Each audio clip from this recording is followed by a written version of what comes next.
ano natin. O nga pala, isa pa po yan, pag palaging nakikita, palagi ko nababasa sa comment and sa live ko, malaking ano po sa akin yon, malaking point po sa akin yon.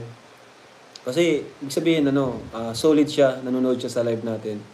So, si Orida TV, palagi ko yung napapanood, Yan din si Kuya Potpot.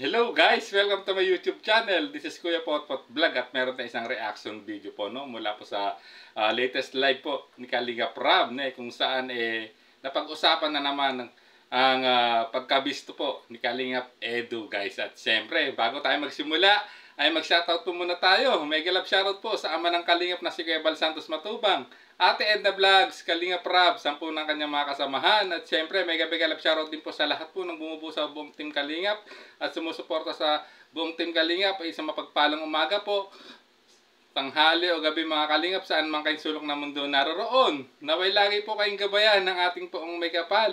At yan guys, tuloy-tuloy na tayo. Simulan na natin ang ating reaction video, guys? Rin po yan. Nabukuin si Eds, lagi pala. Oo nga, ang sabi, laging hinahatid, di ba? Di natin alam yun, di ba? Napaka, po. Siyempre, pagiging gentleman yun. Hinahatid sa bahay. So, ayan, guys, natawa si Kalinga Prab, at may nag-comment na naman sa kanyang live about sa pagkakabista po, kay Kalingap Edu, sa latest vlog po ng Edsi, kung saan talagang may binulong ang papa o tatay po ni Beyonce, tungkol po sa ginagawa po ni Kalingap Edu. At yun nga po ay yung laging nandoon o laging hinahatid po si Baby Beyonce, pag may mga pinupuntahan silang lakad at hinahatid dito, sa kanilang bahay. Grabe. At talagang naman yung maganda naman talaga yung guys bilang respeto rin po sa mga magulang po ni Baby Beyonce, guys. So sundan pa natin ang iba pang sasabihin dito ni Kalinga Prab, guys. Siguro pag after namin mag-vlog dito, siguro siya yung naghahatid na di na niya kumbaga di natin alam kasi di naman siya nagvo-vlog ng kumbaga kilala naman natin sa Eds. Wala yang kumbaga di ko kahit isang beses wala yung binlog sa beneficiary ko sa Eds, kaya ayun, siguro inahatid niya, hindi natin alam. Pag alimbawa ay nasa diet, maganda yun, di ba? Siyempre, paggalang, pagbigay respeto sa magulang ni Beyonce. Yes, ayan guys, at narinig naman ang sinabi opinion po ni Kalinga Prab sa kanyang pinsan na si Kalingap Edu, which is tama naman yung guys. Possible po talaga na mangyari yun na inahatid po talaga ni Kalingap Edu yan, kasi guys lalo nung itong mga nakaraang vlog po ay nagkasama sila sa isang vlog yung sa second channel po ni Kalingap Prab, yung Keyboys on Mission, kung saan ay muling binisita nila si Mary Joy, which is alam naman natin guys na si Beyonce po ang nag-repair po niyan kay Dr. Love. So ayan guys, at doon sa vlog na yon guys ay nakita naman talaga ng grabe, parang teaser na po ng part 33 ng Edsi yung ang vlog na yon. At guys, grabe ang kilig, doon ay nakita natin ang other side ni Kalinga Edu. Napakakulit, guys, at talagang kitang-kita niyo naman kung babalikan niyo po yung vlog na yun. At dito guys, sa live ni Kalinga Prab, talagang may nag-comment about doon sa nalaman nila kay Kalinga Edu na talagang binulong ng papa ni Beyonce si Kalinga Edu na araw-araw pala na pumupunta diyan o nahatid ang kanyang anak pag may mga vlog o pag nandito sa diet, or katulad sinabi ni Kalinga Prab, pag may vlog or may pinatawag or pinasundo po si Baby Beyonce diyan po sa Mercedes, which is na medyo malayo rin po talaga yan.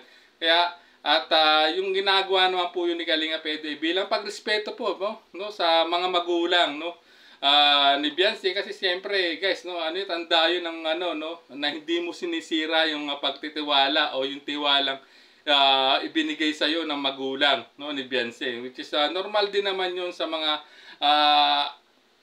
sa normal yun, o realidad yun guys. So if ever na magkakaroon ka, di ba, siyempre pag may nagugustuhan kang babae o lalaki o kaibigan mo na susundin mo o isasama mo sa isang lakad, siyempre ipinagpapaalam mo yan.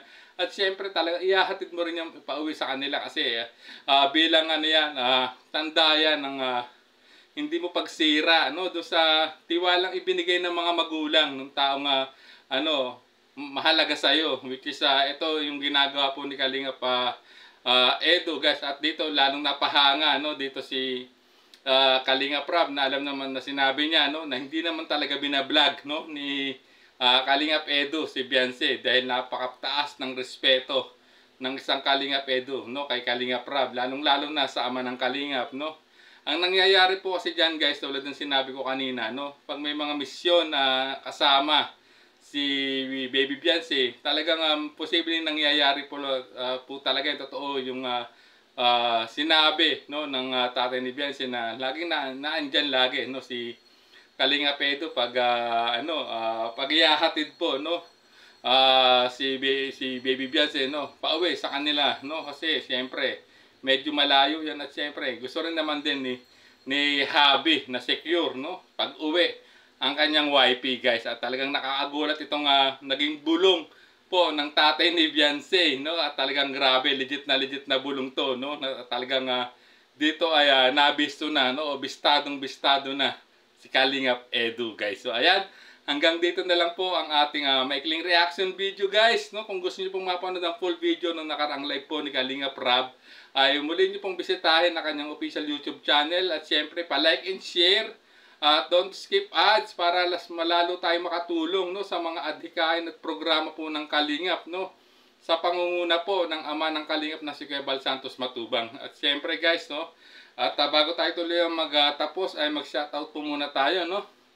Mega love shoutout po sa lahat po ng sumusuporta sa tambalang EDC, no, ang Kalingap Edu Global Supporters, EDC Global Supporters, no, EDBN Lovable Supporters, ENB International, no, Edu and Beyonce Best Friends, Team EDC Marathon, no,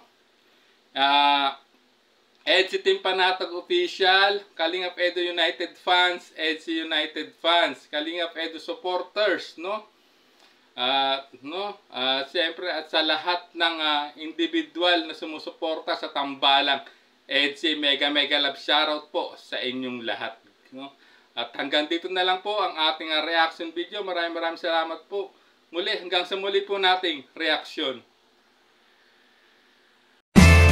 There's a vlogger named Kuya Papa, spreading good vibes, giving all he's got. With the camera in his hand, he hits the road, capture moments, sharing stories untold. Kuya Papa, he's the one we adore, bringing smiles. He's got so much more in this crazy world. He's a ray